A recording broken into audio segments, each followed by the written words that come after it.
கூடலூர் தொகுதி இல்லை, இது அனுமதி இல்லை, இல்லை விவாதமே இல்லை. அதை பற்றி எந்த விளக்கம் கேட்டால் இன்னொரு உறுப்பினர் சொல்ல விரும்புவார். அனுமதி இல்லை. மாண்பு உறுப்பினர் கூடலூர் தொகுதிக்குட்பட்ட பகுதியில் புலி தாக்கியது தொடர்பாக மாண்பு எதிர்க்கட்சி தலைவர் மற்றும் திரு தலவாய் சுந்தரம், மாண்பு உறுப்பினர் திரு கணேஷ்குமார், மாண்பு உறுப்பினர் டி ராமச்சந்திரன், மாண்பு உறுப்பினர் கா மாரிமுத்து, மாண்பு உறுப்பினர் போஜராஜன், மாண்பு உறுப்பினர் செல்லசுவாமி அவர்கள் இங்கே ஏற்கனவே 55 விதியின் கீழே அறிக்கை ஒன்று கொடுத்திருக்கிறார். மாண்பு உறுப்பினர் போஜராஜன் அவர்கள், மாண்பு உறுப்பினர் போஜராஜன், புலி தாக்குனதை பற்றி சொல்லுங்க. புலி உங்க ஊர்ல எப்படி தாக்குது, அதனால் ஏற்பட்ட விளைவுகளை பற்றி விளக்கமா சொல்லுங்க.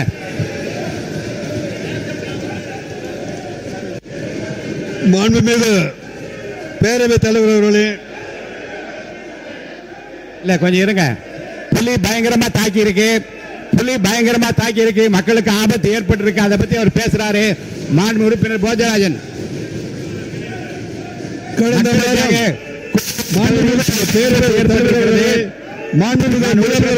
பேசுறது கொஞ்சம் கேட்போம்.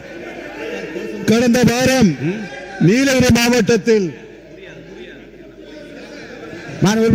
பேசுங்க. கடந்த வாரம் நீலகிரி மாவட்டத்தில் கூடலூர் பகுதியிலே மாண்பு உறுப்பினர்களுக்கு விதியை படித்து விட்டேன். இந்த விதிப்படி தான் நடப்பேன், மாற்றம் கிடையாது. நீங்கள்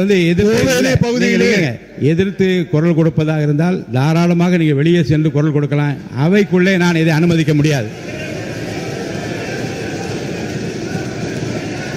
மாண்பு உறுப்பினர் போஜராஜன் பேசுறீங்களா? அவை முன்னவர்.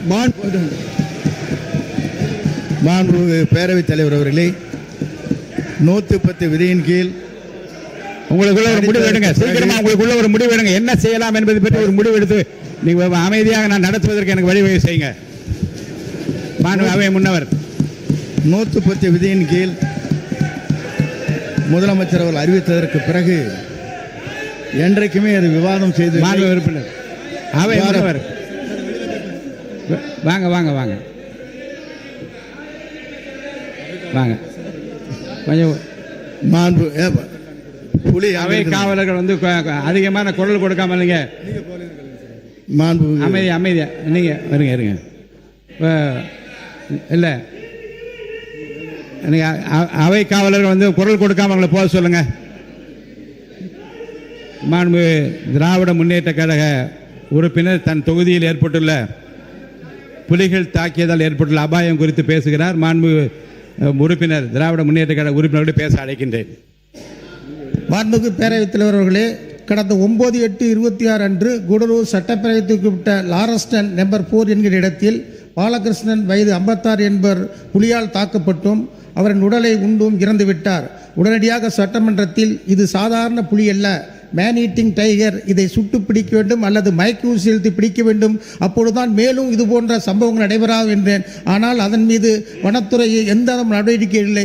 இதன் விளைவாக மேற்குறிப்பிட்ட இடத்திலேயே 21/8/2002 ரவிச்சந்திரன் என்கிற நபரை புலித்தாக்கியும் கடித்தும் சாப்பிட்டு இருந்திருக்கிறார். இந்த துயர சம்பவத்தை கேள்விப்பட்ட உறவினர்கள், பொதுமக்கள், அரசின் பிரிவு போன்றவர்கள் எல்லாம் அதற்கு சிறந்த பரிகாரம் தேடுவோம் என்று போராட்டம் நடத்தினார்கள்.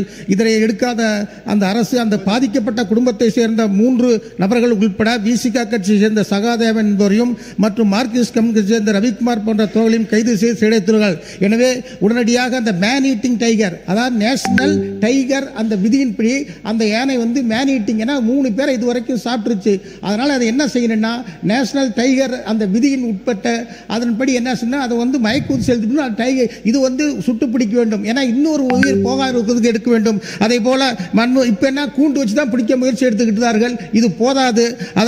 அது மேன் ஈட்டிங் டைகர் என்பதனால் அதை இந்த அடிப்படையில் தான் அதை செய்ய வேண்டும் என்று கேட்டுக்கொள்கின்றேன். மேலும் இந்த குடும்பத்துக்கு இழப்பீடாக 25 லட்சம் தர வேண்டும். ஏற்கனவே எங்களுடைய தலைவர் முத்தமிழறிஞர் கலைஞர் ஸ்டாலின் அவர்கள் 10,000 உயர்த்தி கொடுத்திருக்கிறார்.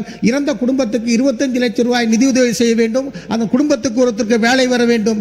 ஏற்கனவே இன்னொரு விஷயம் என்னன்னா, கிட்டத்தட்ட இந்த 2 மாதத்தில் மட்டும் கிட்டத்தட்ட 8 பேர் யானையால் தாக்கப்பட்டு இறந்திருக்கிறார்கள். அதே போல பல்லாயிரக்கணக்கான விவசாய நிலங்கள் அளிக்கப்பட்டிருக்கின்றன.